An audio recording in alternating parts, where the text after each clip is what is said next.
ತಮಿಳುನಾಡಿಗೆ ನೀರು ಹರಿಸುವ ಬಗ್ಗೆ ಸರ್ಕಾರ ಈಗ ಅಲರ್ಟ್ ಆಗಿದೆ. ವಿಧಾನಸೌಧದಲ್ಲಿ ಸರ್ವಪಕ್ಷಗಳ ಸಭೆ ಆರಂಭ ಆಗಿದೆ.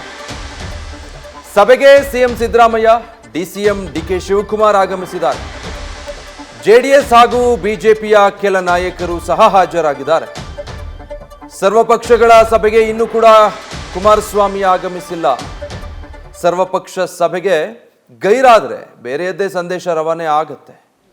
ಬಿಜೆಪಿ ಮತ್ತು ಜೆಡಿಎಸ್ನ ಮೈತ್ರಿಯಿಂದ ಈಗ ಎಚ್ಡಿಕೆ ಒಂದು ರೀತಿ ಇಕ್ಕಟ್ಟಿಗೆ ಸಿಕ್ಕಾಕೊಂಡಿದ್ದಾರೆ. ಕಾವೇರಿ ವಿಚಾರ ಆಗಿರೋದ್ರಿಂದ ಮುಖ್ಯಮಂತ್ರಿಗಳು ಸರ್ವಪಕ್ಷದ ಸಭೆ ಕರೆದಿದ್ದಾರೆ. ಪ್ರತಿನಿತ್ಯ ಈ ತಿಂಗಳಾಂತ್ಯದವರೆಗೂ 1 TMC ನೀರು ಹರಿಸಬೇಕು ಅಂತ ಹೇಳಿ ಪ್ರಾಧಿಕಾರ, ಕಾವೇರಿ ನೀರು ನಿರ್ವಹಣಾ ಪ್ರಾಧಿಕಾರ ಆದೇಶ ಕೊಟ್ಟಿರೋದ್ರಿಂದ ಅದಕ್ಕೆ ಸಂಬಂಧಪಟ್ಟ ಹಾಗೆ ಮುಖ್ಯಮಂತ್ರಿಗಳು ಸರ್ವಪಕ್ಷ ಸಭೆ ಕರೆದಿದ್ದಾರೆ. ನೋಡ್ಬಹುದು ನೀವಲ್ಲಿ ಸಿಎಂ ಸಿದ್ದರಾಮಯ್ಯ ಇದ್ದಾರೆ, ಡಿಸಿಎಂ ಡಿಕೆ ಶಿವಕುಮಾರ್ ಇದ್ದಾರೆ, ವಿಪಕ್ಷ ನಾಯಕ ಆರ್ ಅಶೋಕ್ ಕೂಡ ಈಗಾಗಲೇ ಅಲ್ಲಿ ಬಂದಿದ್ದಾರೆ, ಸದಾನಂದ ಗೌಡರು ಕೂಡ ಅಲ್ಲೇ ಬಂದಿದ್ದಾರೆ.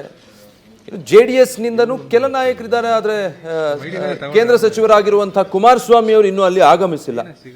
ಒಂದು ವೇಳೆ ಆಗಮಿಸದೆ ಹೋದ್ರೆ ಈ ಸಭೆಗೆ ಅವರೇನಾದ್ರೂ ಗೈರಾದ್ರೆ ಆಗ ಬೇರೆ ರೀತಿಯಾದಂತಹ ಪ್ರಶ್ನೆಗಳನ್ನು ಅವರು ಎದುರಿಸಬೇಕಾಗುತ್ತೆ. ಮಂಡ್ಯ ಚುನಾವಣೆ ಸಂದರ್ಭದಲ್ಲಿ ಅವರು ಪ್ರಚಾರದ ಸಂದರ್ಭದಲ್ಲಿ ಆಡದಂಥ ಮಾತುಗಳು, ಕೊಟ್ಟಂತ ಭರವಸೆಗಳು, ಮಂಡ್ಯ ಕಾವೇರಿ ವಿವಾದವನ್ನು ಇತ್ಯರ್ಥಿಸೋ ಬಗ್ಗೆ ಹೇಳಿದ್ದದ್ದು, ಆ ಎಲ್ಲ ಪ್ರಶ್ನೆಗಳು ಈಗ ಮತ್ತೆ ಮುನ್ನೆಲೆಗೆ ಬರುತ್ತೆ. ನ್ಯೂಸ್ ಫಸ್ಟ್ ನಿರ್ಭೀತಿಯಿಂದ ನಿಮ್ಮ ಪರವಾಗಿ.